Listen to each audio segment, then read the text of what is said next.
Hi, Eli. Grandma has a new book. Why, oh, why are deserts dry? All about deserts.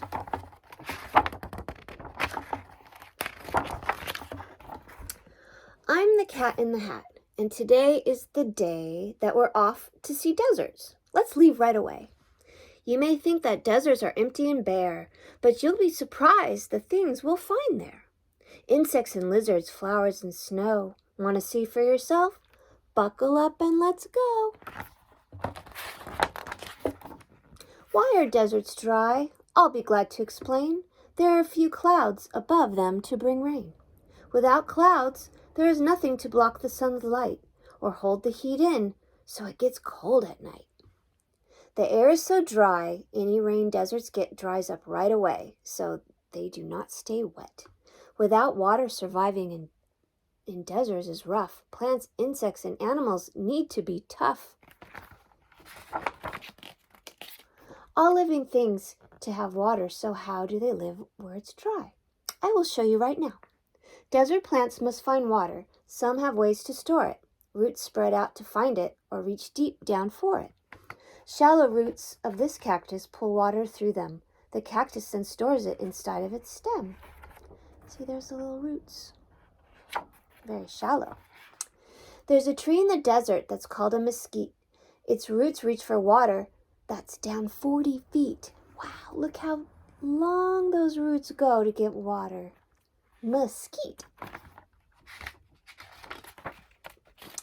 The Sonora Desert is where we find a very big cactus that's one of a kind. It's called a saguaro, and I have been told it can grow to be over 200 years old. A cactus, you see, has deep pleats in its skin, but they will expand when the water flows in. It soaks up the water and then quickly swells like a sponge. It stores water in some of its cells. Sharp spines protect it. Just how do? They make sure some animals won't try to chew it. Good. This Gilia woodpecker knows very well that a cactus will serve as a perfect hotel. Hee-haw.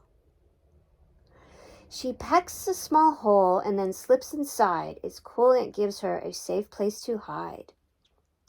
When she's ready to leave, well, I have little doubt someone else will move in after she moves out.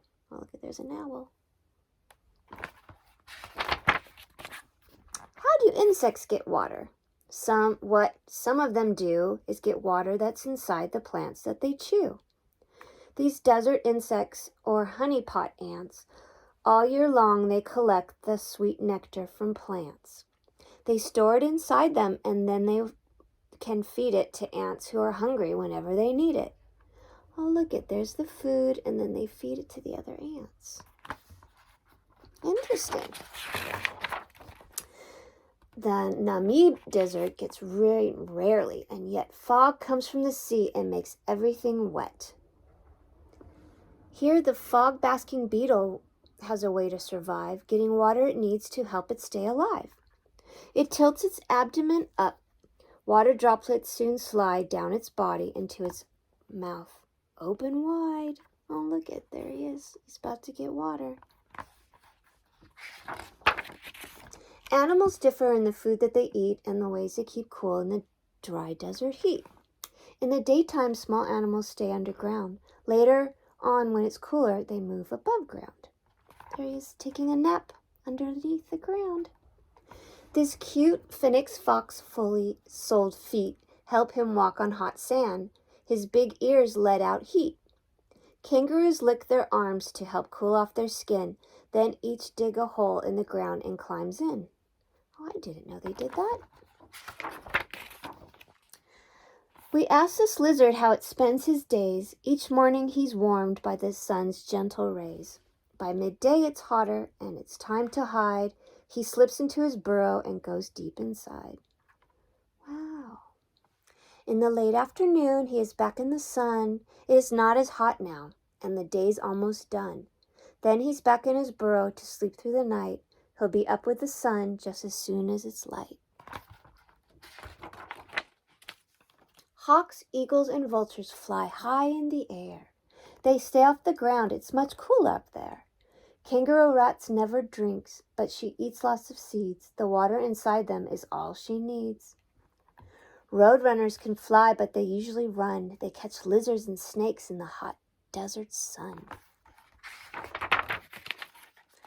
The Sahara Desert, geographers say, is almost as big as the whole USA. Here the crowned sandgrouse flies high in the sky, miles and miles to find water, and I'll tell you why. His babies are thirsty and waiting for him, so he finds water, he quickly flies in. He soaks his feather until they are all wet. This water is all that his babies will get.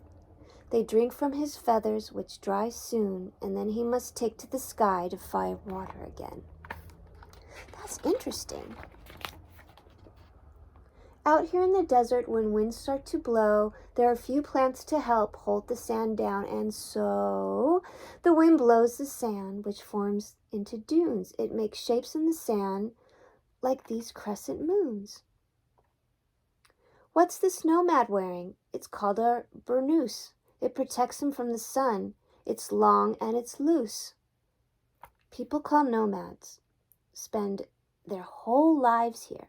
They move place to place and keep moving all year. In the Mojave deserts, plants bloom, grow, and die, but they leave seeds behind in the ground, and that's why, when it rains, these seeds burst into flowers so bright, there's a rainbow of colors, a beautiful sight. They will not live long, but before it's over, there will be lilies, primrose, sunflowers, and owl clover. Grandma just took a picture of owl clover yesterday. Nice, I love it. All of these plants. Some flowers stay open for only one day. Hummingbirds drink their nectar and then fly away. In the shimmering heat of the sun's burning glare, you might think you see something that's not really there. This is called a mirage. It's a bit of a dream. Things you think you are seeing are not what they seem. When you get a bit closer, things fade out of sight. They were not there at all. It's a trick of the light. In the dry, dusty desert, if you suddenly see something green up ahead, like some plants or a tree, this is called an oasis, where these plants are growing. Somewhere in the ground, there is water flowing. Oasis. Some deserts are hot in the sun's burning light, but the temperatures fall and it gets cold at night. When the world comes alive with owls, foxes, bats, coyotes, rabbits, mice, deer, and rats. Oh, they all come out at night.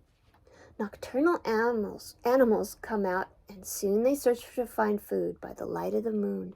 Before the sun rises, they all disappear. You would think all the animals were never here. Not all deserts are hot. The next place we'll go is the Gobi, and here we will find ice and snow. This Bactrian camel is happy to meet you. Some camels have one hump. Bactrians have two. Bactrians. If he goes a long time without eating or drinking, the humps on his back start steadily shrinking. They're not filled with water, but instead contain fat. When he can't eat and drink, he keeps going on that. I filled up my bathtub and filled up my sink. That's about at one time what a camel can drink. Wow, that's a lot of water. He can drink 30 gallons of water, and then he can go a whole week before he drinks again. That is fascinating. That's really fascinating. Antarctica is the largest desert of all. The air is so cold here that rain does not fall. This desert is covered with ice and with snow. The ice never melts here, and freezing winds blow. It's dark in the winter and cold through the year. Though scientists visit, no people live here. Penguins have a way to survive the cold weather. They get close to each other and huddle together. Oh, look at that. Today you'll see things that few people will see, and I'm so happy you saw them with me. A desert is true, it's a harsh habitat, but I hope you've discovered it's much more than that. No day in a desert is ever the same, and once you've been there, you are glad that you came. Yay, I loved it. Did you love it? Mwah!